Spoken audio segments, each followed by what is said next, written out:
Hi, I'm Dwayne Brown. Tonight on KPBS Evening Edition, a husband and wife are accused of scamming hundreds of local seniors out of nearly $2 million. Prosecutors are looking for more victims. And hundreds marched through downtown San Diego protesting workplace audits by immigration officials. Plus a streamlined look into the 800-page immigration reform bill. Then my conversation with the Pulitzer Prize winning editor of the biggest oil spill you've never heard of, what happened in Michigan and why it matters now. I'm Peggy Pico with those stories just ahead.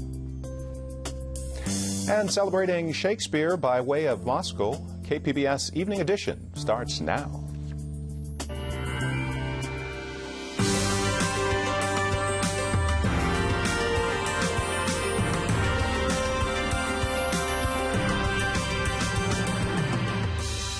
KPBS Evening Edition is made possible by Joan and Irwin Jacobs and by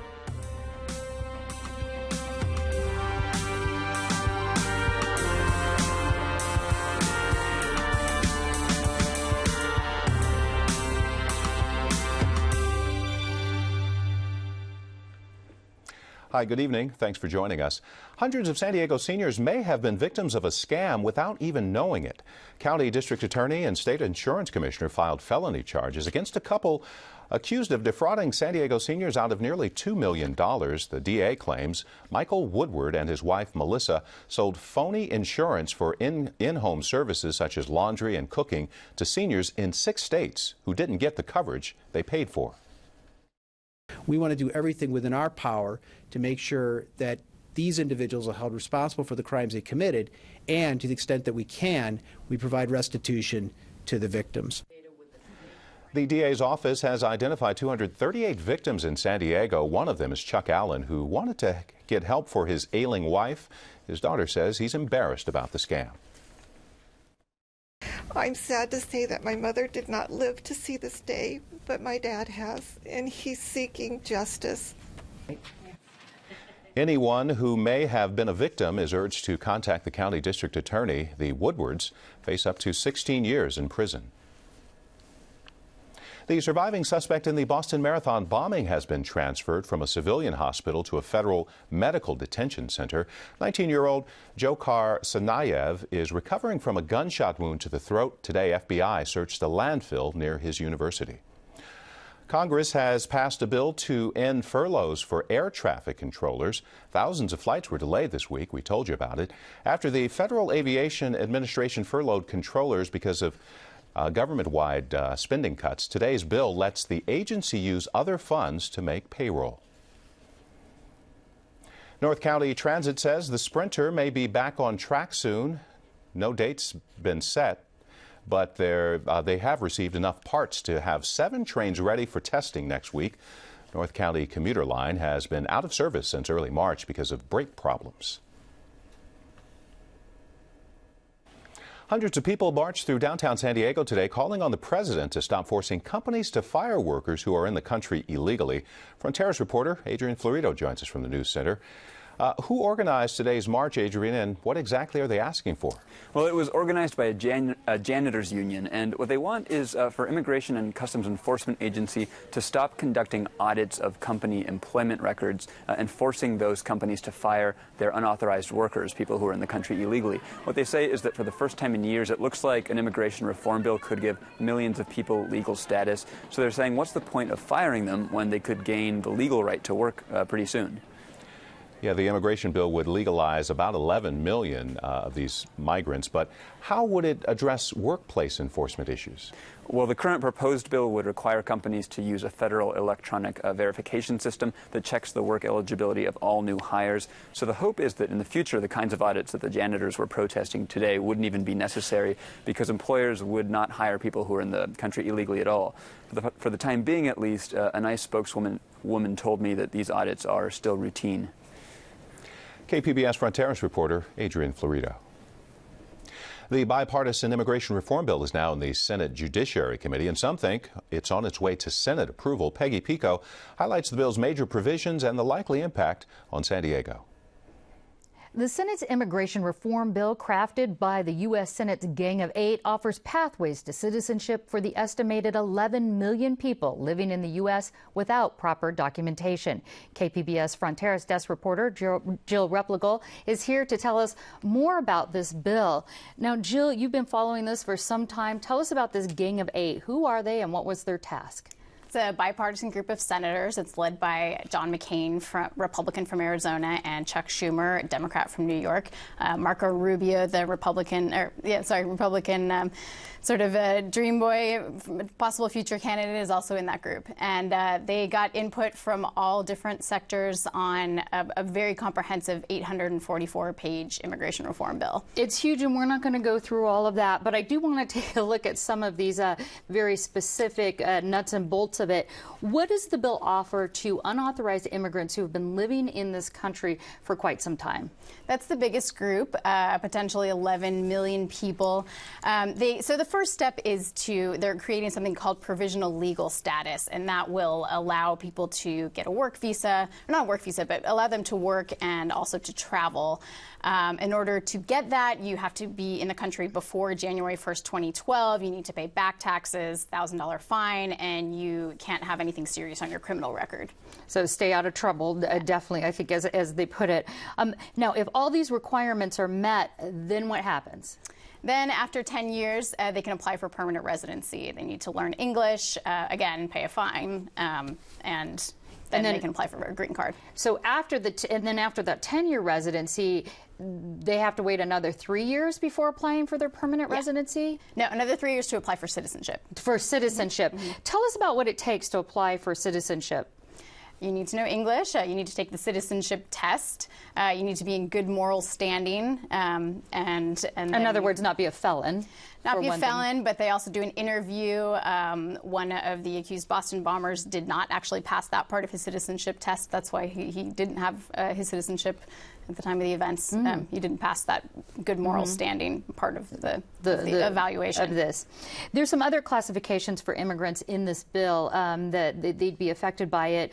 Who are these immigrants, this sort of special category? Right. So one is agricultural workers. If you are currently an agricultural worker in the country legally, you can apply for what they're calling a blue card, and that's also sort of a provisional status. They have actually a quicker path to become residents, a 5-year path to get their green card. And what about highly skilled workers? Yeah, high skilled workers. They're doubling the number of visas for high skilled workers. I think it's around 110,000 the first year.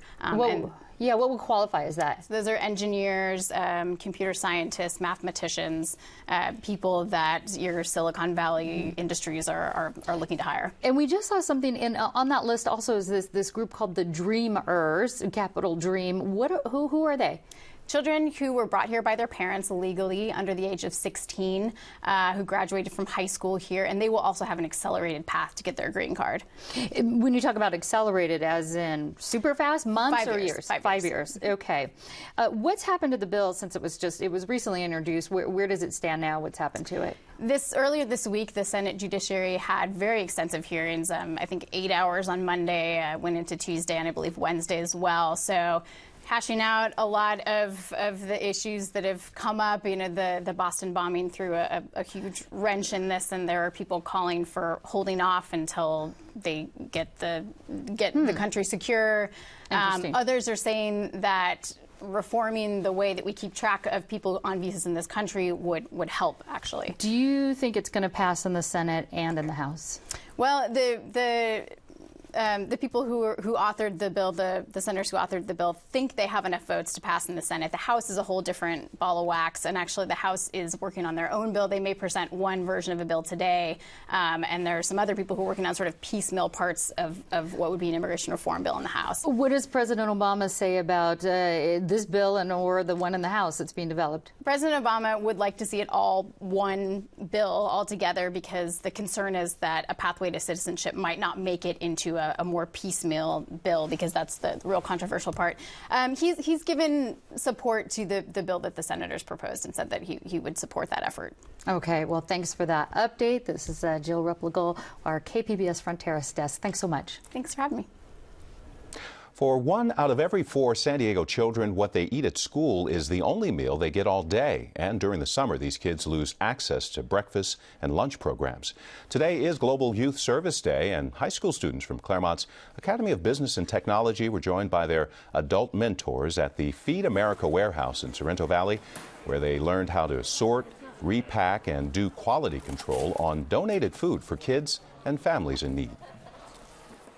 Like you and I, we have food every day, and there's other people out there that don't even have like a single grain of salt to eat. And, you know, helping here makes a big difference. We look for different opportunities for our students to come down and give back to the community. So we got partnered up with Feeding America, and they're here today to launch the project. And we really hope to take this hands-on experience back into the classroom where they get the academic side of it. Feed America distributes food to 180 nonprofit agencies throughout the county. The goal of the school project is to eventually launch their own nonprofit to address a social issue the students choose. A San Diego group is celebrating a big milestone this Arbor Day. Plant with a Purpose has been around for more than 30 years, and they've planted 10 million trees in places around the world like Tanzania, Haiti, and Burundi.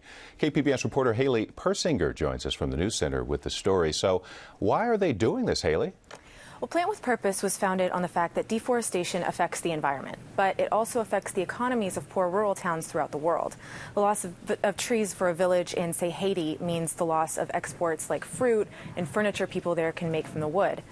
So Plant with Purpose brings in trees that residents of those villages tend to, and the ultimate hope is that people regain their land and their incomes. And have they had any success with this program? Well, they're definitely catching the attention of the Arbor Day Foundation. They'll give Plant with Purpose their Good Steward Award later this month. But I also spoke with the director of outreach and development for the organization, and he said success really goes beyond those kind of awards. So, for example, he's seen families that couldn't afford to eat at one point turn around and be able to pay for their kids to go to school. That's huge in the sorts of places Plant with Purpose works. KPBS reporter Haley Persinger.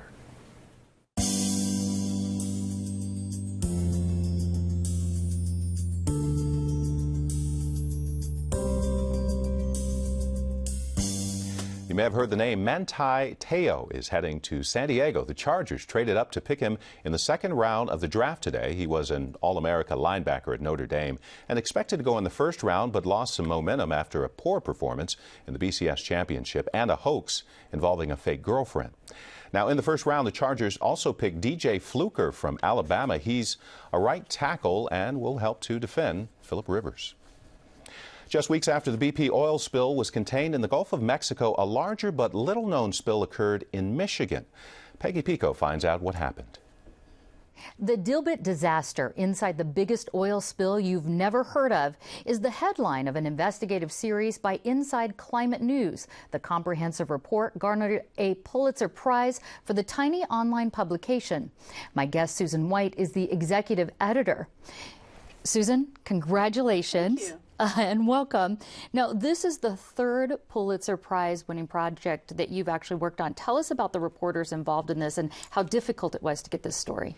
We had 3 reporters working on this, and one of them was a 26-year-old, very smart young woman, Lisa Song, with a science degree from MIT. This was by far her biggest journalistic undertaking ever. The other, Elizabeth McGowan, is a journeyman reporter, worked for many years at many publications, good, solid reporter, but had never tackled anything like this. And the third was, for San Diego people, David Hassemeyer, a long-time reporter for the San Diego Union Tribune, and he came in at the end. And helped out. Now, this article chronicles the ecological disaster in Michigan. Right. It happened in July 2010. Tell us what happened. On the night of July 26th, a pipeline broke, and it actually could have happened on the 25th. It's still a little bit unclear, but a major oil pipeline broke, and it spilled more than 1 million gallons of heavy Canadian crude oil into Michigan's Kalamazoo River. And this type of oil, it was the very first time that there had been a major spill like this in the United States. Let's talk about this oil. It's not typical crude oil that are in pipelines in the U.S. No. What is it, and how does it affect the pipelines? It's a very thick oil, and there are all kinds of, it's made of bitumen, Canadian bitumen, and it has to be mined. It's so thick you can hold it in your hand. It's like peanut butter, and to extract it, they scrape the earth, or they dig down in and heat the earth and liquefy it. But even when it comes out, it is so thick that it can't flow through a pipeline. So they dilute it with liquid chemicals, usually liquid natural gas chemicals. And so what goes through the pipeline is about 70% Canadian bitumen and about 30% liquid chemicals. And that it's those chemicals that are having the effect, or is it the sort of sludge factor of trying to push that, shove that through pipelines? Well, when it goes through, as long as it's in the pipeline, it moves just like regular oil because it's nice and liquefied. So, but when the pipeline broke, what happened is the chemicals evaporated, which was a problem for the people there. Hundreds of people had to be evacuated. The smell was overpowering. So the liquid chemicals evaporated. And as they were evaporating, the bitumen became solid again, and it began sinking to the bottom of the river. And usually conventional oil floats. So the EPA has wonderful cleanup techniques. They just scoop it off the top, but that didn't happen this time. Mm-hmm. When did authorities, before we get to the cleanup, when did they learn that this was the type of oil, that there was a problem? It was sinking. It looks like no problem, nothing's on top. Yeah. When did they finally get to, hey, there's stuff going on the bottom? It was about a week later, because federal regulations for pipelines are pretty weak. And the agency that supervises them is underfunded, understaffed. So there is no regulation that requires a pipeline operator to tell you, the EPA, what's in the pipeline. What attempts were made once they did discover it to clean up this spill? Well, they had tried all their traditional techniques, and at first, because they didn't know it was dilbit, they thought, wow, everything's working. You know, we're cleaning the oil off the top, and that's working well, and it's disappearing, so things are going well. But then some workers waded out into the river. It's a fairly shallow river in some parts, and all of a sudden oil began coming up from the river bottom. And so what happened? It had sunk. What about the, right now, bring us up to speed, the health impact? You briefly spoke about that, and also where does the river stand now as far as are things cleaned up? 3 years later. Almost. 3 years later, the river is still not entirely clean. Mm-hmm. The river was closed, about 30 miles of the river was closed for several, I would say almost 2 years, maybe more. And the whole river, except for one little tiny spot, is now open. But the EPA has determined that there is still substantial oil, and they have required the company to go back in, and they are going to start a major dredging operation to get it out. And one EPA document said it is like tar patties down there. And what about the health of the people who were evacuated? Now, that's a really interesting thing. We're doing more reporting on this because there are no scientific studies of what happens when people are breathing these chemicals. The chemical of most concern is benzene, which is a carcinogen, and everyone is concerned about that. But we don't have science helping to understand what happens when you're living near benzene. We have standards for people who work near benzene. So we don't know the long-term effects. Well, thank you for that update, Susan White. Pulitzer Prize-winning project on an oil spill most of us hadn't heard about. Thanks so much. Thank you. Local composer Joseph Waters tends to invite a diverse group of musicians to his annual music festival, but this year, one of the people he's bringing isn't a musician at all. KPBS science reporter David Wagner spoke with the neuroscientist stepping out of the lab and onto a concert stage this weekend.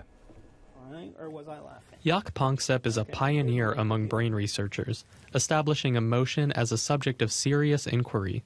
I was the first one that ever asked scientifically, what is an emotional feeling? But he's a scientist who spends a lot of time hanging out with artists like San Diego composer Joseph Waters. As someone hoping to bring out strong emotions in his listeners, Waters says that studying Panksepp's theories about the 7 fundamental emotions lodged in our brains has been revelatory. Being able to understand our emotional systems at a very basic level and a very deep level has given me tremendous insight, and it's changed my way of thinking about music and actually my way of thinking about people. So what exactly can neuroscience tell us about music and emotion? Well, if melancholy music has ever given you the chills, Dr. Panksepp says you have something in common with mothers separated from their infants. The child cries, and that sound actually produces a feeling in the mother that is similar to the child. Feeling of coldness, panic. In a milder form, it's sadness.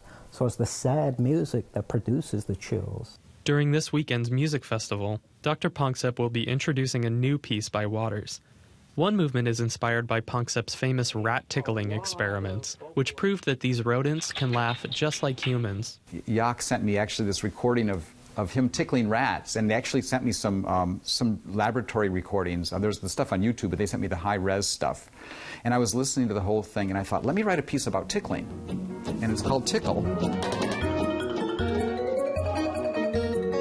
You can hear Tickle tomorrow night at the First Unitarian Universalist Church in Hillcrest.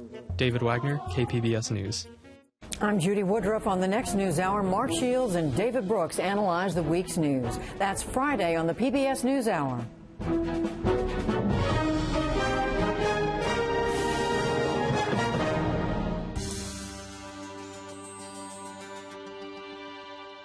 Tonight in our public square, I'd like to invite you to help KPBS uncover and explore San Diego news in depth. Whatever your expertise, be it professional, personal, or life experience, we'd like you to become a valued KPBS news source. Just sign up on our website, kpbs.org/source. There's no cost, no obligation, and we'll never publish or share your information without your explicit permission. Of course, you can still comment or share any of your thoughts on any KPBS news story by following us on Twitter, liking us on Facebook, or email us directly at publicsquare@kpbs.org.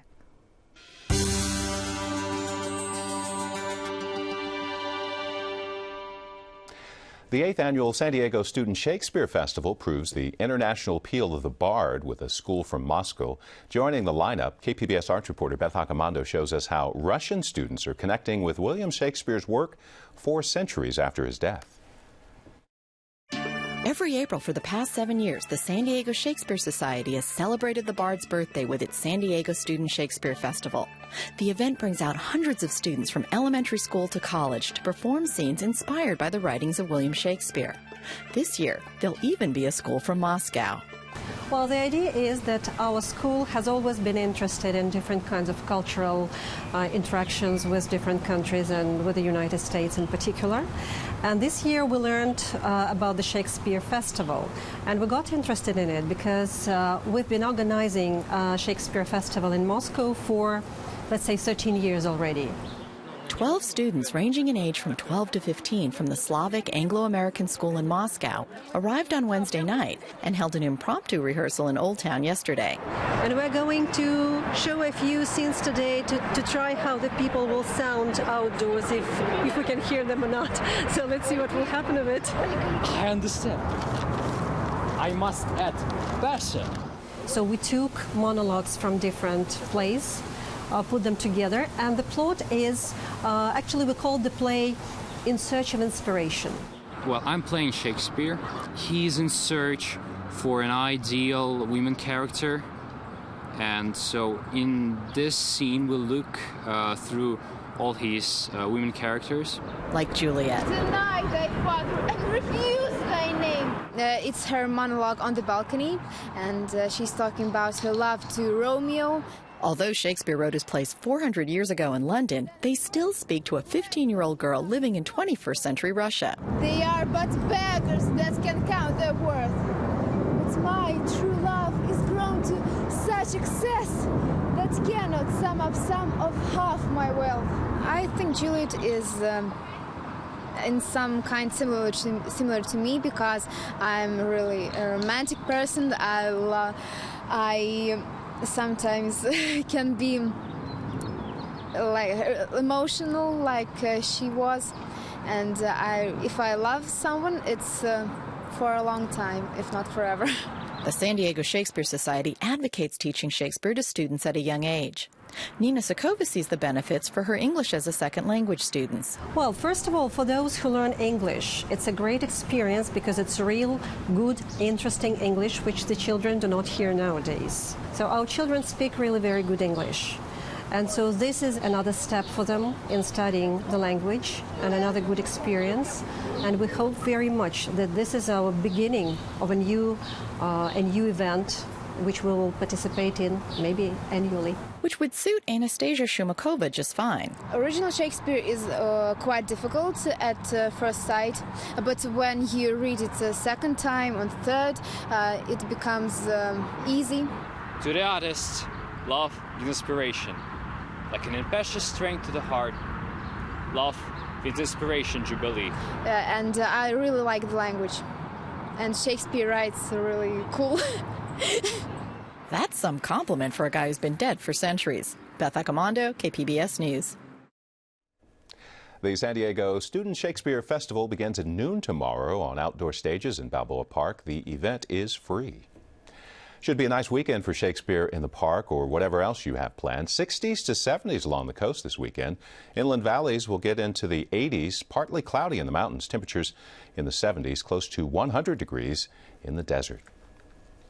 You can find tonight's stories and download the KPBS app all on our website, kpbs.org/evening edition.